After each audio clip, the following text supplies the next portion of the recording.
What's going on, everyone? This is DiamondTrail Ranch. I hope you are having a fantastic weekend. Homesteading, right? 2025, this is where we're at. With everything going on geopolitically and just in general, it's a world filled with uncertainty. You have your rising food prices, your supply chain disruptions. I mean, look at the tariffs that just happened, right? And the ones that are about to pass. Economic instability. Homesteading isn't just a lifestyle, it's a survival strategy. Let's talk about why growing your own food, raising animals, and becoming self-sufficient is more important than ever in 2025. I can honestly say that one of the biggest benefits of homesteading is food security. With unpredictable grocery prices and shortages, having a productive garden means you can always have access to fresh, organic food. You know what went into it. Plus, preserving food through canning and dehydrating ensures you're stocked up year-round. You guys have probably seen in some of our other videos our gardens. We have a couple of gardens going on now, actually. I started spreading to the front of the property as well. But if you see on the gardening videos traditionally here on this channel, over on the far left of the property, you'll see the big garden. It's got all of our watermelon, our squash, our corn. I try to do an abundance of corn, honestly, just because of what you can do with corn. It's such a versatile crop. You can feed your family with it. You can feed your livestock with it. It's a great survival food.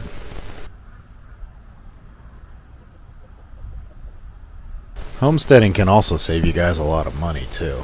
Look at the egg prices that are going on right now, through the roof. I know down here Waffle House has a 50% surcharge on eggs, just the eggs. I mean, that's crazy. 50 cents on your meal that was probably $12, so that's a pretty big turnaround for them to have to be cost efficient.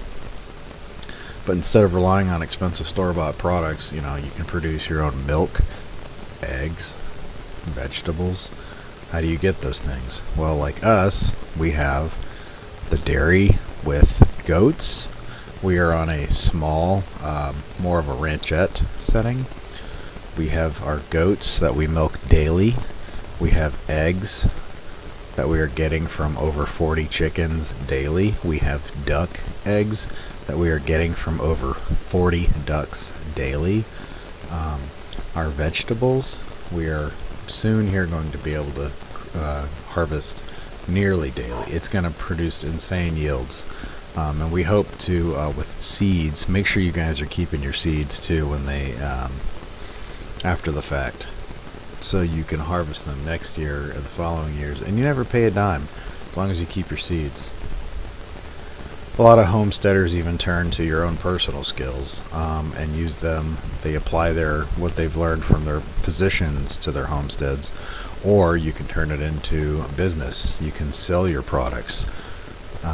You can sell your milk. You can sell your eggs. You can sell your vegetables. You can sell the produce that came with everything you put into it. Your homemade goods, your handmade crafts. Are you crocheting? That's a whole nother topic.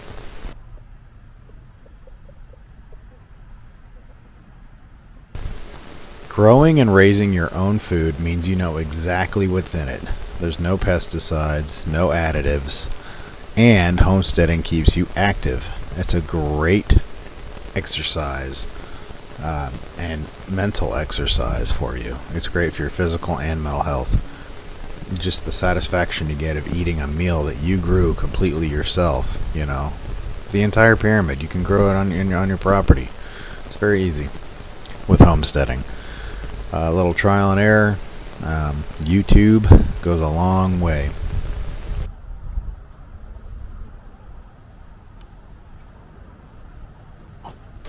We also have the farmers markets, right? Neighborhood exchange programs out there, co-ops, things like that. Homesteading fosters community. Many homesteaders barter with neighbors, trading goods like fresh eggs for homemade bread. In uncertain times, especially nowadays, we don't know. There's a few Looks like there's a few wars about to kick off in the Middle East. It's we got certain planes that are staging in certain areas. I just don't know. You can only say certain things on here without getting dinged, so I don't want to go into too much depth on that. But uncertain times, you can have a strong local network is invaluable. It pays to have a network of other homesteaders, honestly.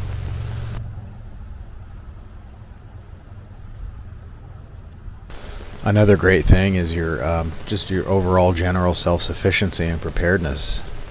Rainwater collection. Do you have solar panels? Do you have emergency supplies? Self-sufficiency is key to thriving in uncertain times and an uncertain world. Homesteaders often generate their own power. They collect rainwater. I can even show you guys how to do that. Learn skills like natural medicine and home repair. The more independent you are, the less you have to worry about external crises. And that is huge these days, right? With everything going on geopolitically.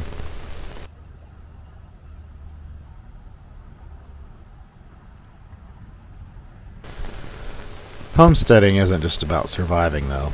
It's about thriving. I mean, like I was saying earlier about your mental and your physical preparedness through all of this, it's great for your overall health.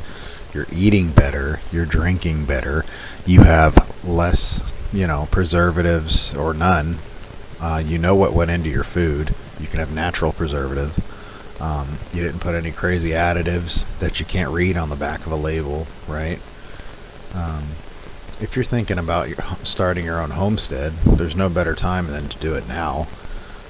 It's relatively cheap to get into. There's a little bit of an upfront cost if you're going to be building coops, obviously, things like that.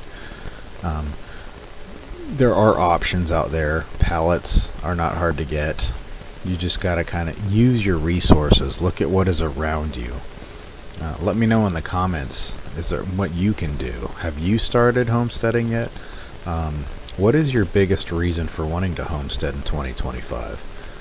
I think for me personally, I just think it's the times. You know how you can just tell with the way things are going and just the world as a whole.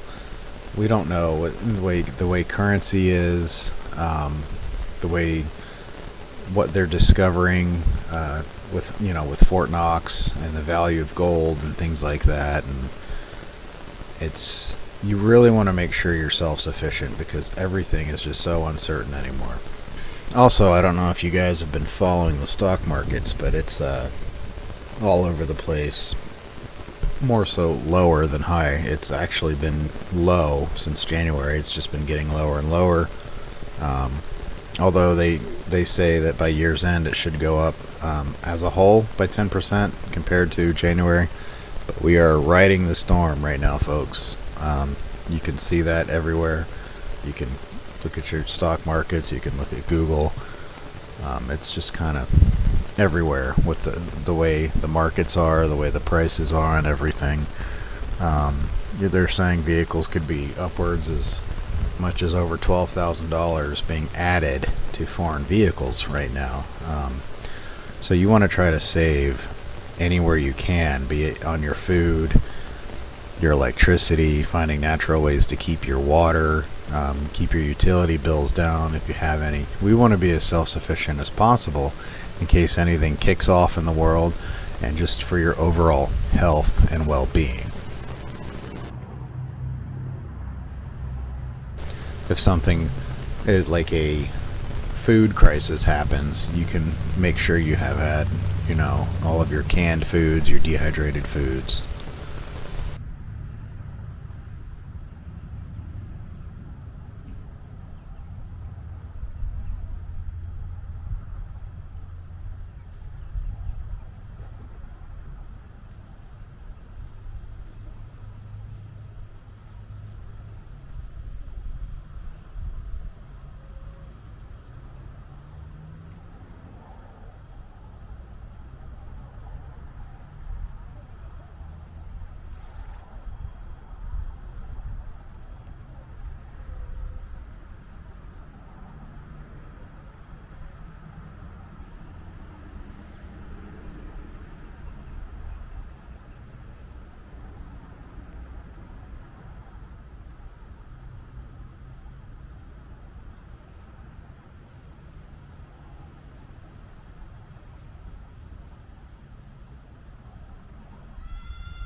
Hey y'all, welcome back to the channel.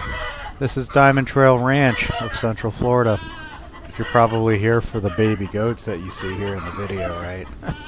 Don't worry, they're doing their thing right behind me. But today, we're actually going to be talking about how to grow muscadine or muscadine grapes from seed, step by step, from the fridge to the pot. So I'm going to be completely honest with you folks, you got to be patient. The first things first, if you're starting muscadine from seeds, you got to be patient, like I just said. These seeds need cold stratification to germinate properly. That just means they need to chill, literally, in the fridge for, they say 3 to 4 months. Some say 6 to 8 weeks is fine. I actually was just shy of 3 months, and my seeds were swollen perfectly. What you're looking for is swollen seeds. It should be great for that. So what I did beforehand is I took these seeds, wrapped them in a damp paper towel, sealed them in a plastic bag, and they were actually with peat moss, and I soaked it. I made sure it was soaked effectively, and I tossed them in the fridge for that length of time. What you're doing there is you're mimicking winter. So if your fridge is 32 to 38 degrees, it's telling the seeds, in that 3 to 4 month period, you're in quarter 1 of the year, which is fantastic for these tropical seeds, because these seeds do well in zones, 5 through 9 typically. I'm sorry, 7 through 9, zones 7 through 9. I'm in zone 10A, so I'm kind of pushing it a little bit there, but it's just fine. It's a little bit harsher. Just got to stay on top of the water, compost, mulch. So I'll be honest with you though, these goats kept me company. They didn't help much with the seeds. They're just here for the moral support. So after the timeline was done, I took the seeds out of the fridge and took the compost and the dirt mixture, and I put them into pots where I got them nice and wet, and I made sure they were compact a little bit and that there was good drainage. So we used a mixture of homemade compost and native soil. I planted each seed about a ½ inch deep, kept the soil moist, gave them a sunny spot to grow up on my back porch. That was it. Literally, that's all you do. It could take 2 weeks, it could take 8 weeks, it could take 2 months before you see any germination. So you want to make sure you're keeping them watered, keeping them moist. Don't just use dirt or just sand. Make sure you have a good compost mixture in there, whether you bought it at the store or it's homemade. I mentioned that in other videos. These animals you see here on the farm, usually we take our horse manure, and we save that for compost. It's fantastic. I'm using it with the tomatoes, the corn, the carrots, you name it. So it's working great. You just want to make sure you get some sand mixture in there as well. I will say you want to make sure that your baby goats, like these, can't get to them. Trust me. So as far as the muscadine grapes, that's really it as far as germinating from seed, straight seed, literally just seed, to pot.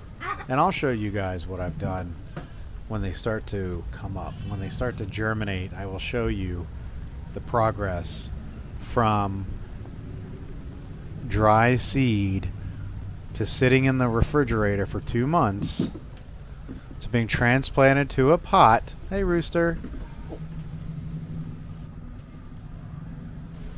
Some really nice pros for growing muscadines in my zone here in 10A or 9. They're heat tolerant. Muscadines handle heat well, which is ideal for your zone here in 10A or 9.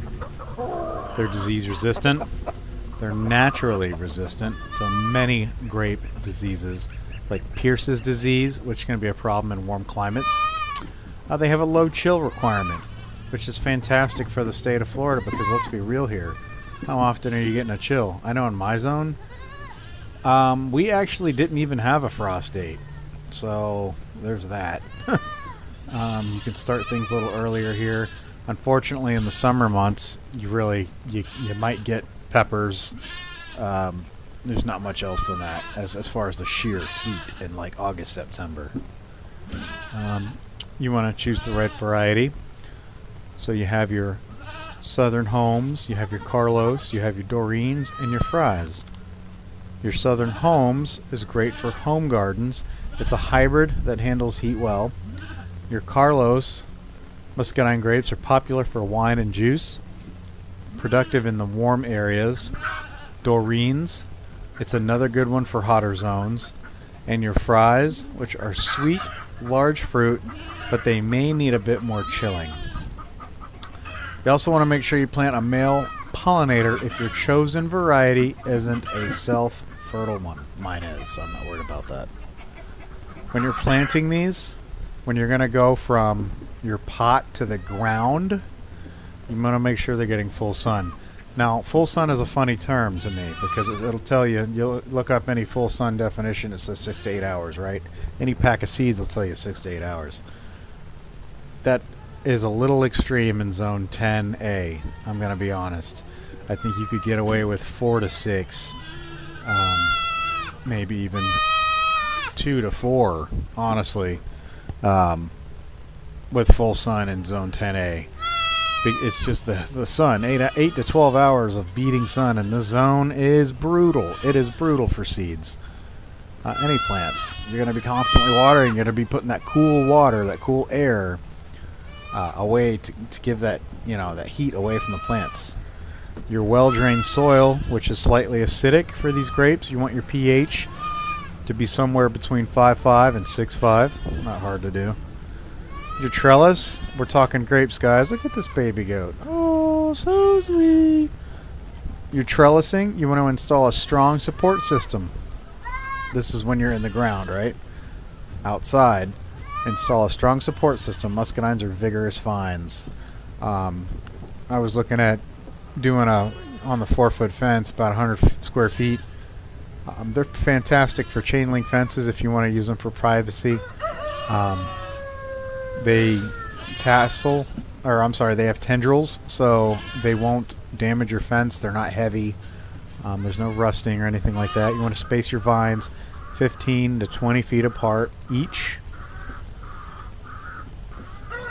You will want to water them moderately, especially when you're establishing these muscadine grapes. When they're mature, they're fairly drought tolerant, which is fantastic for this zone. Zones 9 and 10. You want to prune your muscadine grapes annually in late winter, which for us would be about January to February, before what's called bud break. You want to keep a strong central trunk and prune back to fruiting spurs. Your fertilizer is going to be balanced, a mixture of what they refer to as 10-10-10 or something like that. After you get some new growth coming in, and you want to make sure you do not over fertilize or you'll get vines instead of fruit. You'll just have massive amounts of vines, which would be so you do want to make sure though with these goats, if you have goats, keep them out of reach, particularly any goats. Keep them out of reach because all grapes are toxic, especially the leaves and the seeds, to goats. So you do not want your goats anywhere near grapes or chocolate. So you're going to, I know they say that, oh yeah, goats can eat anything. No, they can't. Grapes, just make sure you're planting them somewhere that your goats can't get to, and you'll be fine. So these guys are not near anywhere. We have our property actually divvied up, separated between farm animals, gardening, vegetation, and our horses and equine, etc. are actually on their own spot on the property. So if you guys have any questions about muscadine grapes and you want to let me know what they are, go ahead and comment down below. And if you can do me a huge favor, hit that like button and subscribe. It doesn't cost anything. It's totally free. and I will keep you guys in the know. I try to get videos out every day, even if it's just a short. I try to get something out every day, and I do reply to all comments. I see all the comments you guys say, so let me know your thoughts. What do you think about muscadine grapes? What other grape varieties do you think are better than muscadine?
Hello everyone and welcome back to DiamondTrail Ranch.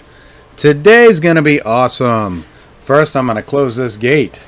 We're going to be showing you how to grow your own russet and yellow or white potatoes using nothing but old feed bags, some horse manure, which effectively turned into compost, right?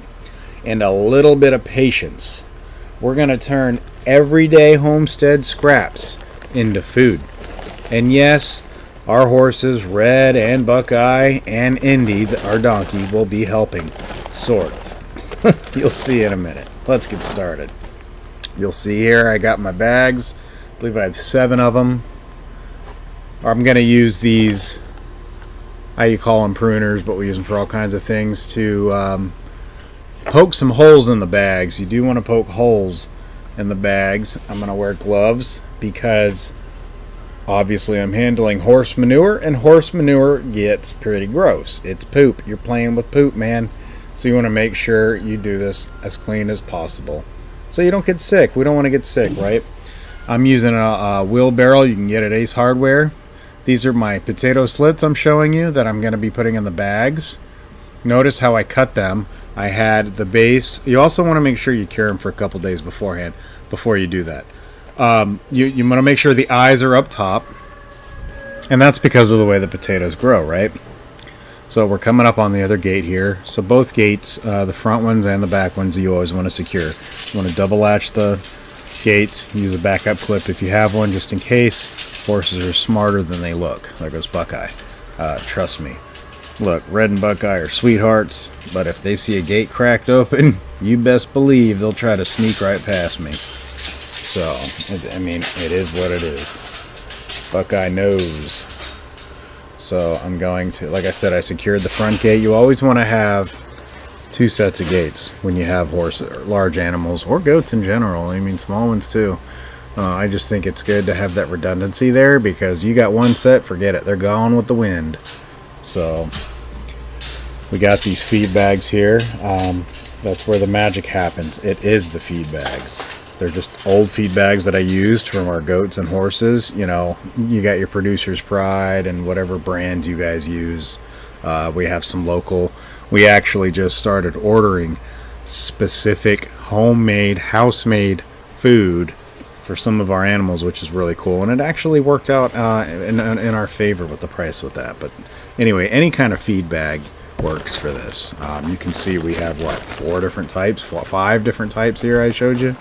So I'm going to open this bag and just start going through this old compost. And yes, it is old, broke down and dusty right now. We're going to wet it obviously later. So these bags I'm using are strong, they're weather resistant, and they're not going to cost you a thing aside from obviously the food you gathered, or I'm sorry, the food you bought with that was in them. So you're using the food and the bag to produce absolute insanity with yields for potatoes. It's awesome. I can't wait to show you guys the yields from this afterward too.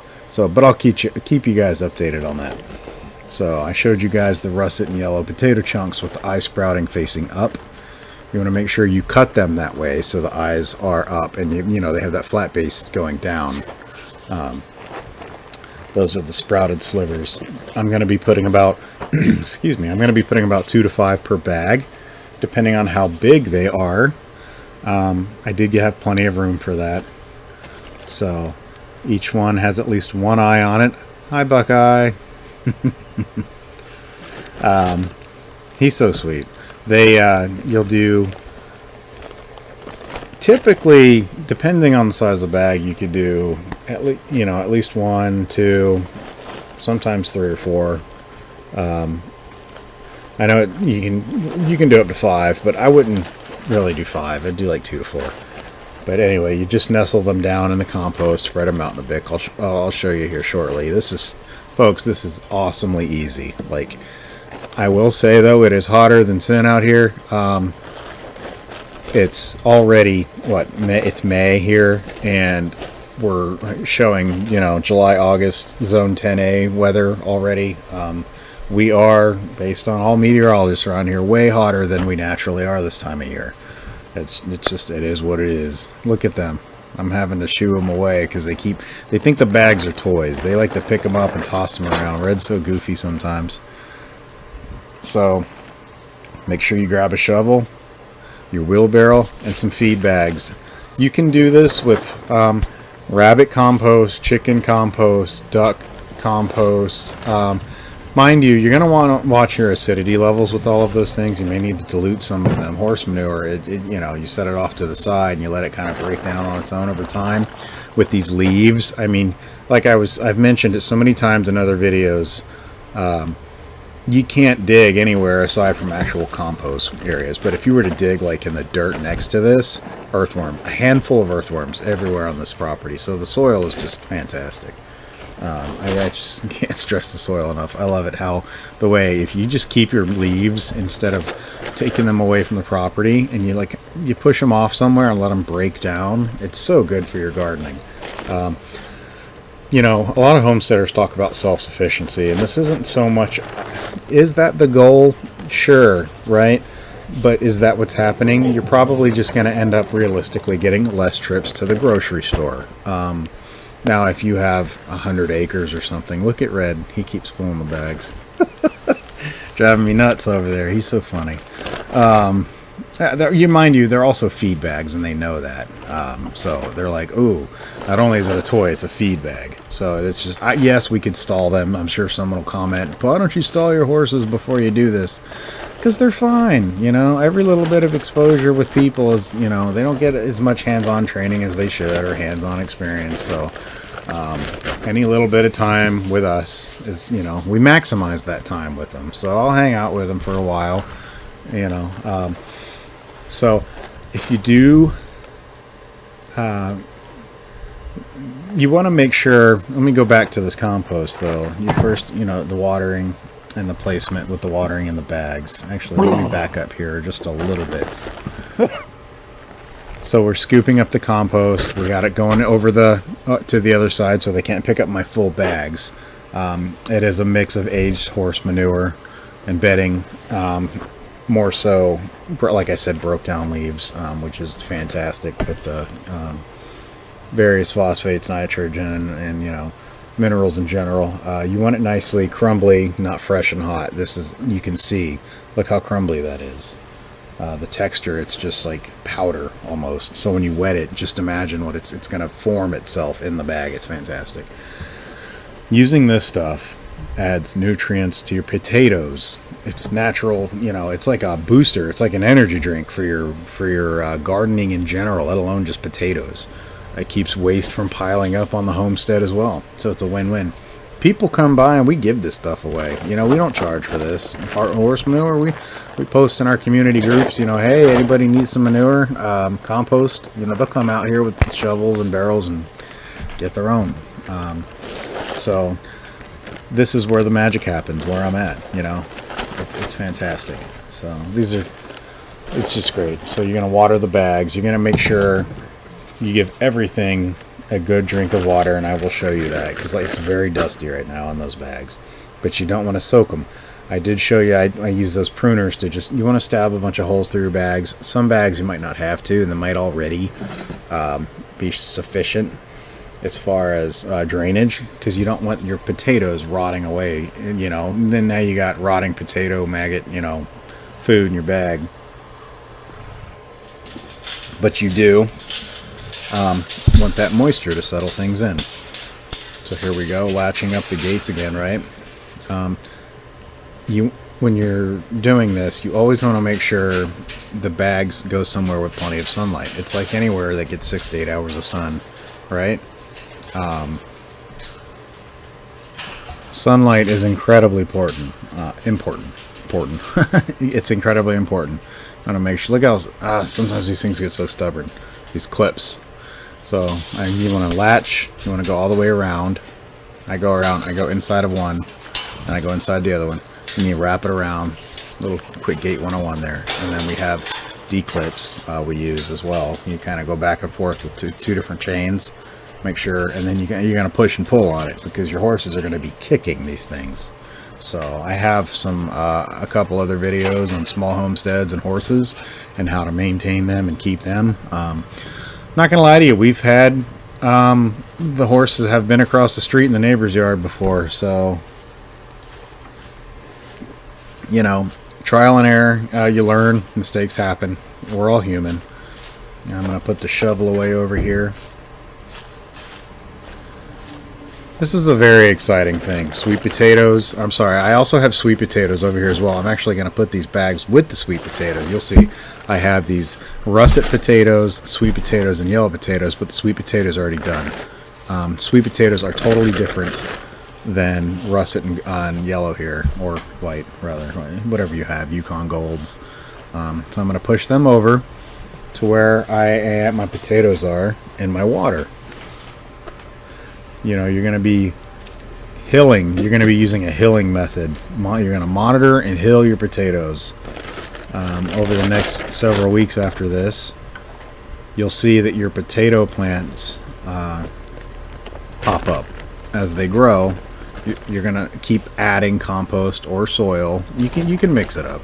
You got the compost there at the base, so there, you know, it's an energy drink. You don't necessarily want them living on energy drinks, right? It gives them a nice boost, but at the end of the day, you're going to want soil primarily with anything gardening. If you're just leaving everything only in compost, you could, you know, obviously burn your stuff, or it'll run out of nutrients faster, because it's more of like I said, a boost. It's compacted and compressed. So we're hilling up over the weeks. We're going to be hilling up. We're going to add a little dirt, see the growth, add some more water, and repeat, rinse and repeat. The more you hill, the more potatoes you will get. So I've got, 7 bags here? So you'll see as this time progresses, as I'm putting them in right there, right? I'm going to make sure that sliver's down. I'm going to throw some of that compost there on them. You don't want to just bury the leaves entirely when you do start getting leaves. Let them breathe. The roots are a different story. You obviously, the eyes, you want to... It's funny that you would think they grow backwards, but they don't. You know, it's... Why are they growing upwards like that? That's just what potatoes do. It's really cool. I think it's awesome how you can get whole potatoes. You could feed an army with some feed bags and 3-4 potatoes that you cut eyes out of. It's really awesome. I am going to end up watering these, like I was saying, about twice a week, unless we get a good rain, which good luck with that, because it hasn't been raining hardly at all. Although next week I think we might start to get some rain. You can feed them, you know, a bit of organic fertilizer if you'd like, but with this compost-rich base, usually you're not going to need that kind of stuff. You're going to want to watch for yellowing pests or yellowing leaves or pests. If something's off, you want to go quick because these things are condensed in feed bags. But potatoes are they're not set and forget because you do got to come back. They're low maintenance. They are not set and forget because of the hilling method. Sweet potatoes are set and forget. I'm actually going to be doing another video on those. Look at the eyes. It's cut great on these. It's so easy. You just cut them to where the eyes are facing up. And the sliver part is flat and down. It just makes it easier, so they go, you know, grow upward, right? The sweet potatoes, you're going to fill the bag completely, and then actually they'll go down. So it's the other way around.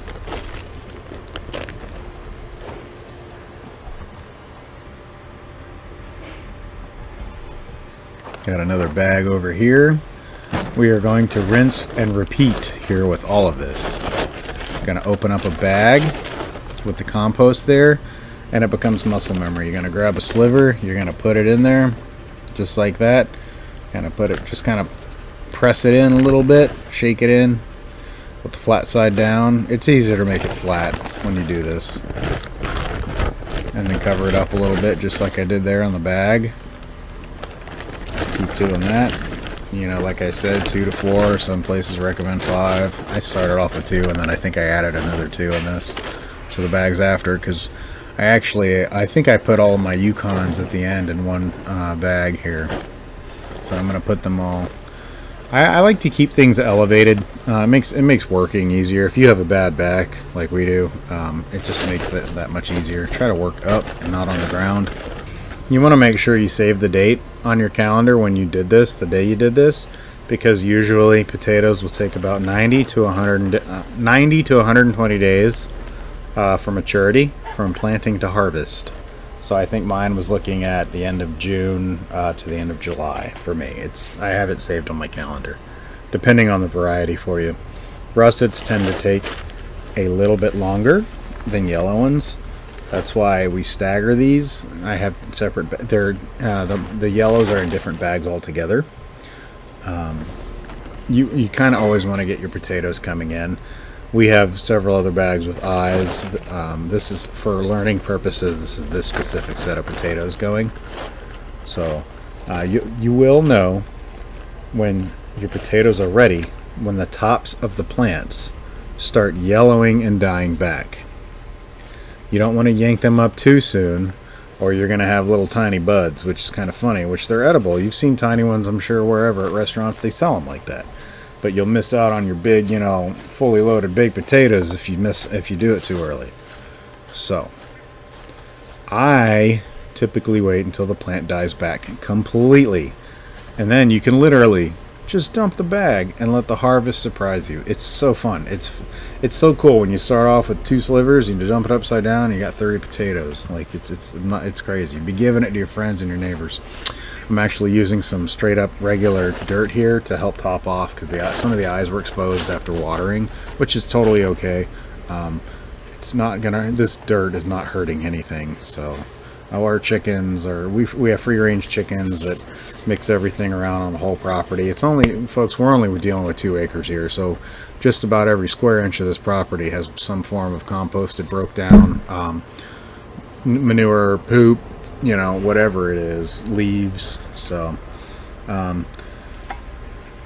russet and yellow potatoes both do fantastic in containers, but so do red potatoes and fingerlings. Basically anything that doesn't grow huge vines, which we do have the sweet potatoes that grow huge vines. I know it's funny I say that. They're in this other bag to the side. But we let them run. Honestly, I'll just let the vines go. It's not in the way of anything. In a barrel or, a bag. Yukon Gold is one of my personal favorites. Buttery, stores well. Fantastic flavor. You're probably wondering why feed bags. That's why you clicked on this video. Feed bags are tough. They hold moisture well without rotting. And like I mentioned earlier, they're borderline free. You can get them for free, but you're using what you already have. Reuse, recycle, right? Especially nowadays, and we're talking self-sufficiency. Well, you're not quite at the... You could be, sure. There's plenty of videos out here that showing you how to barrel your own rainwater and things like that, which we'll get into stuff like that too. We've only been at this for a handful of years, so if you've been with us long enough, or not, you can go look at our other videos and watch our growth. It's really fun. Where we started, where we've come from, where we're going, things like that.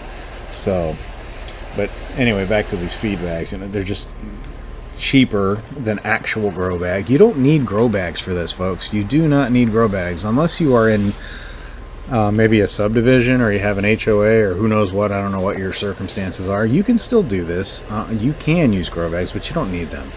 You can, set up tables in the back if you need to, wherever your fenced-in property is, so your neighbors don't see it. And you can do this just fine, so the HOA commanders don't flip out on you or whatever it is. Everybody's circumstances are different. I don't hate it. It's whatever. Just make sure you like I was saying earlier, you put holes. So see how I'm watering? You're going to get some good drainage through the bottom, through the base. Make sure you do the drainage at the base so the water runs down.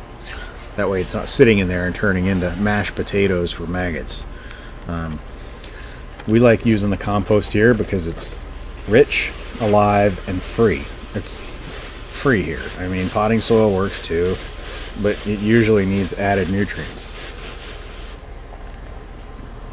I'm not personally a big fan of the big box soil bags because they usually have a lot of mulch and stuff. I've gotten them before here and used them on various gardening.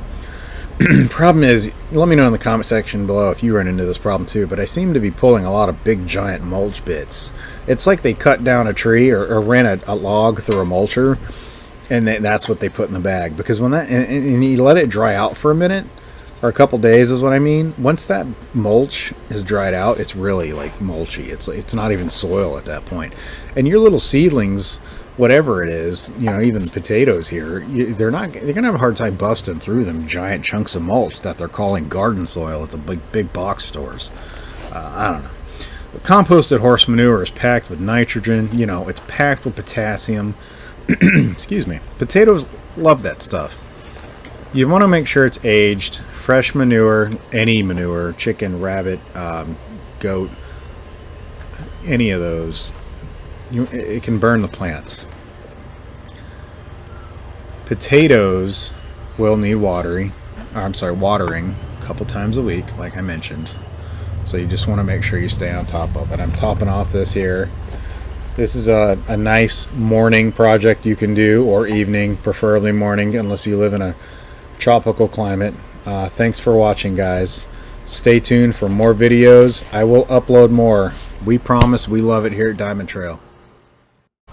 Hey y'all, welcome to DiamondTrail Ranch. Today we're starting off with our black cherry tomatoes. That's what's here on this pallet right here. I'm zooming in on for you guys.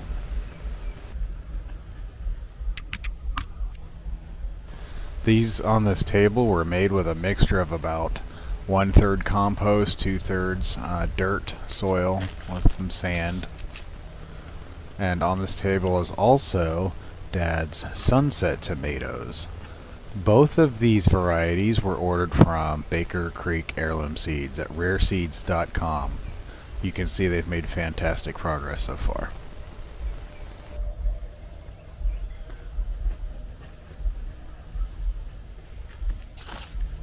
These started as seeds from that seed company. Only like 2 seeds out of the pack that I used didn't make it. I still have tons of seeds left in the packets. This is going to be our sweet potato bag. You can see the shovels I used for the compost. I started with 1 sweet potato. It's down in there, 1 eye, and compost and dirt, or soil. We have earthworms in our soil. You can dig anywhere and find earthworms. This is the shovel I use. This is the bucket I use. And that gray tote right there, we use the gray tote for the compost mixture. We kind of let it sit there for a bit. That stuff right there is liquid gold. This is our aloe. We have aloe plants on the property. Great medicinal purposes. You could also eat aloe. You can mix it. You can do all kinds of things with aloe. And if you stick around for a second in this bush, I got a surprise for you. This little lady back here is sitting on eggs. Aww.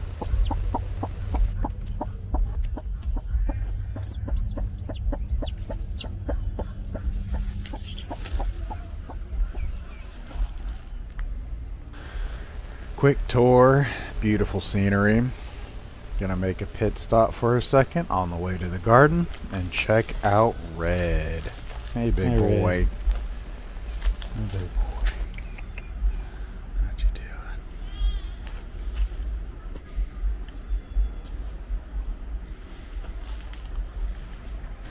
He is happy and healthy. These are going to be our purple calabash tomatoes, which are also from rareseeds.com, Baker Creek Heirloom Seeds. They are doing fantastic as well. You can see the progress they made. Need to trim a little bit around them, but I kept them in pots for now. You can see the corn in the background. Great progress on these tomatoes so far from seeds. These are our figs. These are all little figs I had separated. They're also making fantastic progress as well. They're a lot slower. These are our banana trees. We have 5 banana trees so far. This one's got 2 side by side. On that first one there, let me know in the comment section below what I should do. These are our marigolds. You can see the progress on them. They're actually starting to bloom, which is great for pollinators. The banana trees, the first one I had has two together. Let me know in the comment section if I should try and wait till they're older to separate them or what I'm supposed to do with those. Marigold progress. Banana tree progress. Onions. Onions on the property, only a few of them to kind of help keep away certain critters. We have a ton of rabbits. I'm using things like cayenne pepper to try and keep the rodents away. We have possums, raccoons. They come off the trail behind the property. These are marigolds, looking great as well. Banana tree, looking fantastic. Nice and healthy, shooting up like that. I use duck water on it. On this stuff, I just use duck water maybe once or twice a month, and then I hit them with regular water. Now we're going inside the garden. This is our melons. Our melons are making great progress too. They're growing quickly. And I'm going to show you guys I'm going to go inside of these plants with this camera. So you'll see there's flowers, there's the vines, the tendrils coming off. You can see the beans with tendrils flowering for the beans. You can see the string and the poles I made to help support all this stuff. You really want to keep everything off the ground so you get a nice airflow so everything doesn't stay soaking wet. There's a sucker. You want to pull suckers off of anything and everything because it drains the energy from your plants, just like I did there. The same reason you want to trim your lower limbs off your plants. Any suckers are vital. See where I was picking there? It's going to be in like the V sections of your stems with your branches. It'll usually look like a pea size. Sometimes if you let them get bigger, they can grow out to look like a branch, like a standalone branch off of the V. This squash here, you can see the white dots I'm showing for educational purposes, because this guy's probably going to go. It has the mildew on it, powdery mildew on that one squash plant. So you can treat that with hydrogen peroxide, water mixture. You can cut them off early and hopefully preserve your plant that way. You can see that I had some ends cut off, but that whole one plant is probably going to have to go. Here's some beans. You can see the beans are starting to grow. We've actually already eaten quite a bit of these. We've already cooked them up and eaten a lot of them. It's great. They kind of grow.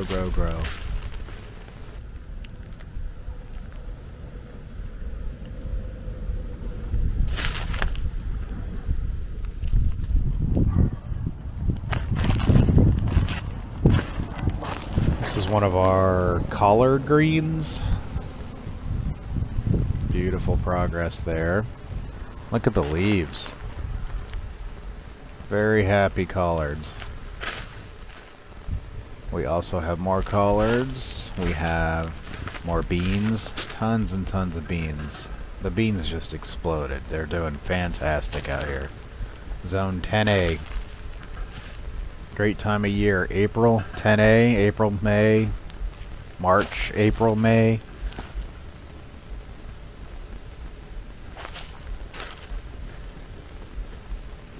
You don't typically see a lot of suckers, if any, with this kind of, the way the vines are on these, the stems. They don't really have the habitat culture for the suckers like you see on your melons. Look at these gorgeous leaves. I water daily. I run a sprinkler on this stuff for about 30 minutes to an hour. I let it go from left to right, right to left. About an hour a day, 45 minutes to an hour. Let me know in the comment section how often you water your plants in whatever zone you are in. I also try to do it when they're not getting hit with direct sunlight, because the direct sunlight will make them, the water will evaporate before the plants can actually drink the water in the root system. Don't water, try to water the root system too and not so much the leaves. Otherwise you can get a lot of issues there. More beans. More beans. Peas. Peas and beans.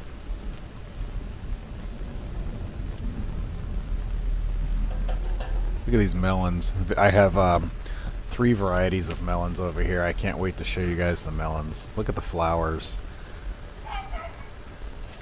Rain barking in the background. Sweet girl.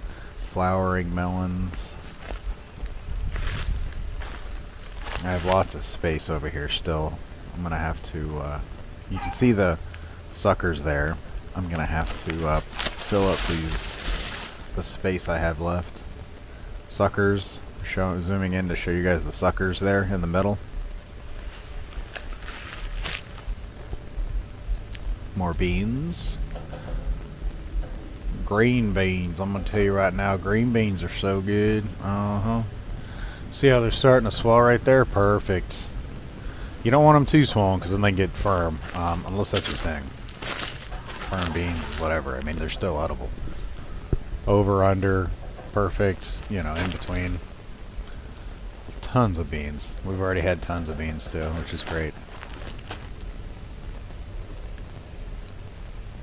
More beans, more beans. Fantastic. Such healthy beans. I have seen a lot of ladybugs as well. We've had lots of ladybugs in our garden, helping stand these up. Some of the beans, the bush beans, get heavy. We have pole beans, bush beans. They get heavy and fall over. So I try to support them as best I can. I come out here and specifically just stand things up. These tomatoes I'm showing you before I went in and pruned the lower branches. I tied them to the posts loosely. Grab some basic yarn and a pair of scissors and tie them loosely on poles or these tomato trellises. I cut all of the lower branches on these, so I will get you another update video on that to show you what I did. This is before to show you an educational imperfections video. Here's some carrots. Look at that. Look at that. Watch, the carrot will be the size of a fingernail. Collards and mustards. These guys here are more collards. Beautiful, beautiful. That actually is a mustard green. I'm sorry, that was a mustard green. Collard's darker than that.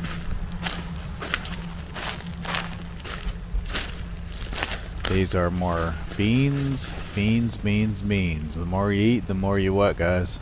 Look at that. Flowering beans.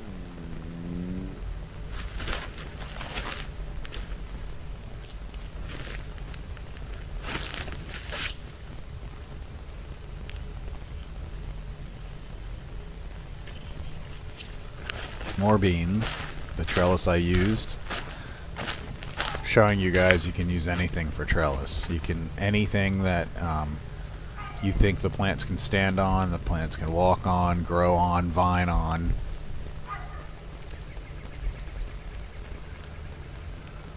Very passionate about this. Gardening is fantastic. It really clears your mind with everything going on in the world. Corn, a solo corn. I'll have to come over here and sell or pollinate this one, since they're not exactly self-pollinators by definition. You kind of have to shake them, or the wind shakes them loosely to spread the pollen. Check this guy out. Some squash. Hopefully I'll be able to tie it upward on this trellis I made. It's cattle panel. Cattle panel and T-posts. Excellent, affordable trellis archway you can make. like the world famous trellis everybody's looking for in the garden community, right? That cattle panel arch. It's super easy to do. More carrots. This guy right here, let me know in the comment section below. I honestly forgot what this is. I know, gardener's mistake, I didn't label it. I thought it was broccoli based on the leaves. It could be broccoli, I'm not 100%. More beans. More beans.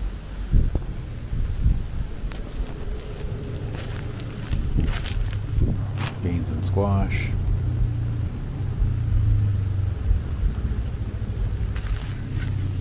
Tomatoes. These were direct sown into the ground over here. Didn't do anything to them. It was a test. I did a lot of experimenting this year with my gardening. These were not done in pots. These were done in the ground, and they're making just as great progress over here as the ones in the pot did. These are not the rareseeds.com ones. These, not those varieties. These were just standard non-organic tomatoes here. These were the cherry tomatoes. Dumping them. The squirrels like to come in and dig around occasionally. That's why I get the barrier up. They like to go in and dig for our acorns. So I come in here every day and I help, you know, repack kind of the ground around the root systems. Cucumbers. You're getting an under side view of the cucumbers, the flowering. Hoping they vine up the side there to the left and the right. I do have a couple lonesome corn that were kind of poorly planted in their location right there inside of it, but that's okay. I've seen some channels on here where everything is just one giant mass jungle that you can't walk through. What I tried to do is give myself room to walk around everything. Also, these corn, you'll notice they're at an angle in my video. I had to come back after the video and put a pole by every single corn stalk with yarn and straighten them. I straightened up all of my corn. The wind here the last couple days has just been brutal and just been pushing the corn down. So it is perfectly fine to support your corn stalk as it's growing.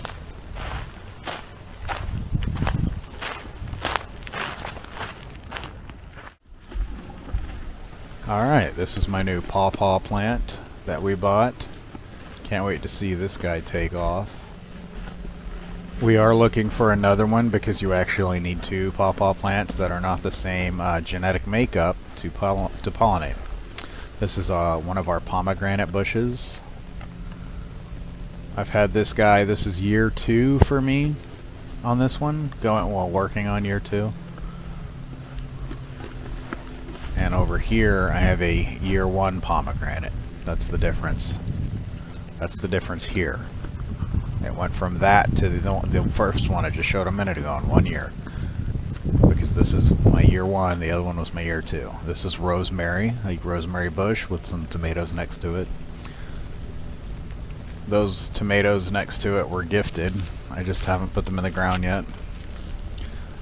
These are our peppers, sweet bell peppers. More sweet bell peppers. You can see I pruned the bottom. I'm showing you the prune there. The pruning means you cut the limbs off. Look at those flowers. Shishito pepper. I pruned the bottom. It's starting to flower. Jalapeno peppers. I pruned the bottom, flowering as well. You can see the flowers. Cucumbers. Cucumbers at a different location on the property. Doing very well as well. You can see everything is just growing here. The soil is fantastic. Zone 10A. We use duck water. I swear by duck water. This is corn, more corn in a different location on the property. All I use is water, house-made compost. I mix in with some of the soil. This is a jalapeno that was completely dead earlier this year. Look what duck water did to it. Brought it back to life. Did you see that? That what the nitrogen did to the leaves? Came back to life, made the stems green. Spider plant with some collard greens and mustard greens. You can see them staggered in there. Those are going to be cool and amazing. Can't wait to get those up. Pineapples. Look at our pineapples, courtesy of our neighbor. We've had these for about a year. They're making great progress. I moved them recently. I kind of pushed, they were too bunched up before, so I separated them. I actually may need to move them even further apart, because pineapples get really big on their diameters. These are carrots, newly planted carrots from seed, all scattered in there, right there. There's tons of carrots. You can see the little green sticking up next to more corn, even more corn on a different part of a third different part of the property. There's more corn, wheatgrass. This is wheatgrass I'm showing you right now in a newly area I'm working on renovating, more or less. Our blueberry progress. These are our blueberry bushes. I have multiple videos on just blueberries, on just how to take care of them, how to move them, how to put them in the ground, how to maintain them, different varieties. So check out my other videos on my blueberry bushes.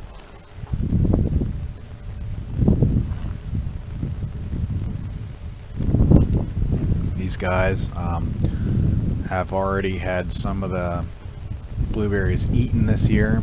They taste great. We have 3 different varieties here.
What are you doing, Rain?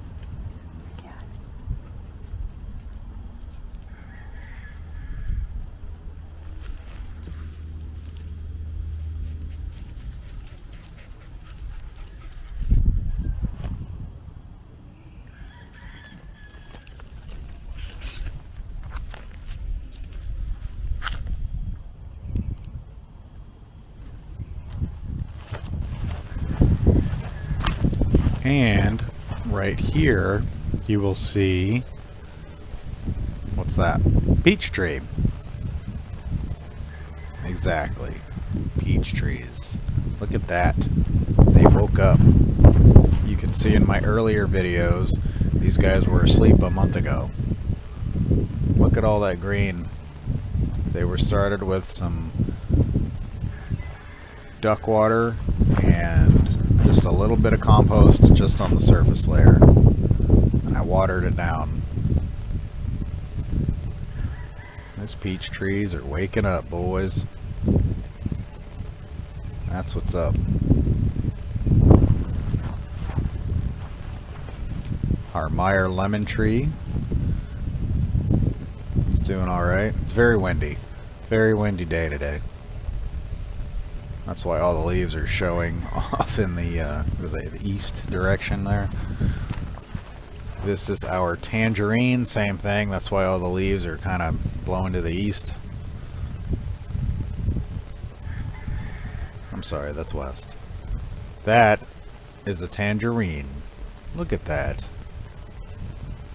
Fantastic. Blackberry bushes. Look at the progress on them berries. Blackberries. These are our blackberries here at DiamondTrail Ranch. Coming along nice. Flowering, fruiting. Blackberry bushes get huge. Raspberry bushes get huge. Blueberry bushes get huge, but it depends on more so on the variety of the blueberry bushes. We have the high tower kind, the variety that'll get, you know, up or taller than me. These are our brand new blueberries. Look how low to the ground they are. Brand new. These are baby blueberries. Baby blueberries.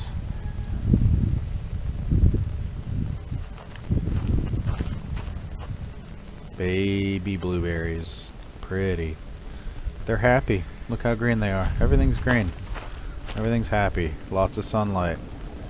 Sunlight, water, and love. TLC. These guys all just get some TLC. I don't use any fancy over-the-counter fertilizers. You know, no 619, 214s, no 313s. I don't need any of that here. Everything just does fantastic in the soil here. A lot of people will try to sell you on their products on these channels about you need a certain bag of dirt and you need a certain bag of fertilizer from the big box stores, and you know, you don't. You just don't, unless you're in a smaller maybe clay community like Zone 7 or something, and you just have clay. Look at these. Look at this. Blackberries. More blackberries. Right here, it's another one. Underneath the backside of the blackberries. More blackberries. Very resilient, these blackberries, let me tell you. Might have accidentally cut the backside of that one, and it's still doing fantastic. And this is our last blueberry bush. Guys, thank you. If you like what you see, like, subscribe, it's free. We'll be doing these every week. Thanks. What is up, everyone? Welcome back to DiamondTrail Ranch. Today we're talking about one of the best decisions you can make for your homestead. Backyard or even suburban living, raising chickens and ducks for fresh eggs and keeping goats for delicious milk. Let's go ahead and dive into why these animals are a game changer.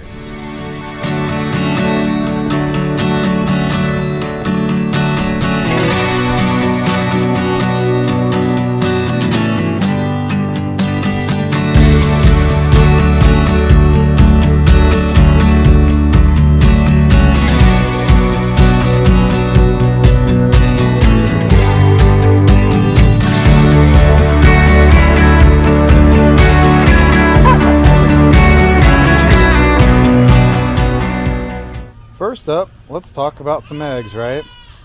If you've never had fresh eggs straight from your own flock, you're missing out. Backyard chickens and ducks provide some of the most nutrient-dense eggs you can get, packed with protein, vitamins, and omega-3s. Plus, they taste incredible.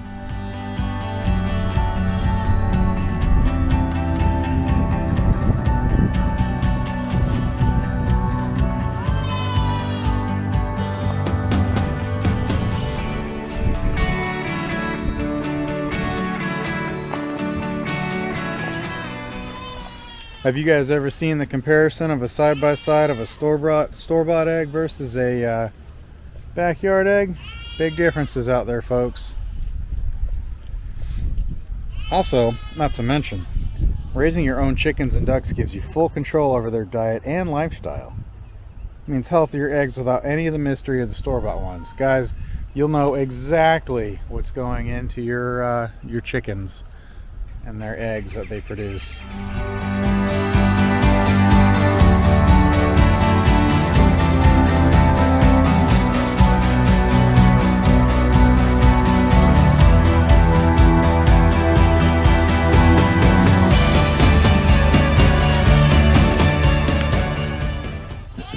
guys, obviously we can't forget about ducks, right? Duck eggs are a lot larger and richer and fantastic for baking. If you think about a chicken egg, a duck egg is that, but bigger and more nutrient dense. It's going to have more of everything in it. Ducks tend to be hardier in different weather conditions, versus a chicken. They're excellent foragers. They'll keep your yard pest-free. Speaking on pest-free, you can see this chicken over here looking for the bugs. How cool is that?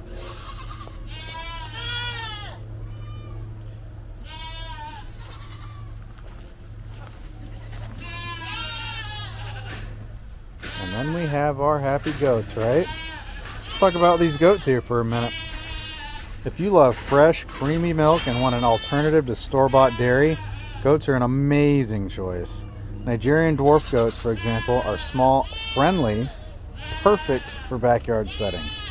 Despite their size, they produce a surprising amount of rich, sweet milk. I will admit we are looking into swapping out some of our smaller ones for alpine goats, bigger. You're talking a difference of 1 gallon to 5 gallons per day for goat milk, simply switching from Nigerian dwarfs to alpine. Goat milk is naturally easier to digest than cow's milk, and it's packed with essential nutrients.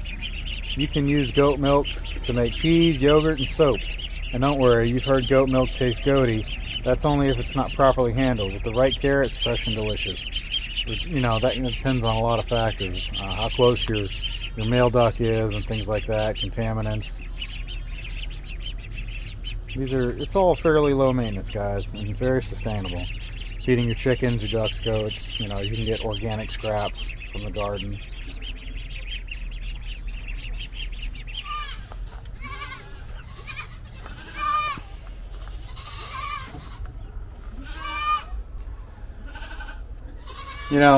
Having chickens and ducks and goats are fun to have around in general. These animals bring so much personality and joy to your daily life. They're great for families, teaching kids responsibility and a closer connection to their food source. You're really helping out your kids by teaching them about these farm animals. Check out these ladies sitting on their eggs. Absolutely gorgeous.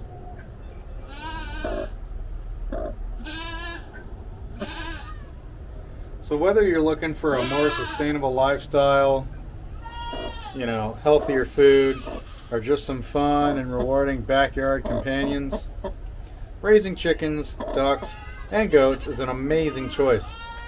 I know, girl. She's not thrilled. Here's another pretty little lady laying on some eggs. Hi, chickie.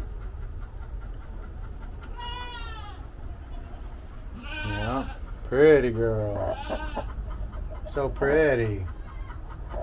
Guys, if you're looking for a more sustainable lifestyle, healthier food, just some plain fun, rewarding backyard companions, raising chickens, ducks, and goats is an amazing choice. And I want to ask you guys, if you found this video helpful at all, please don't forget to like, subscribe, hit the comment section below with your favorite backyard animal, and why is it your favorite animal?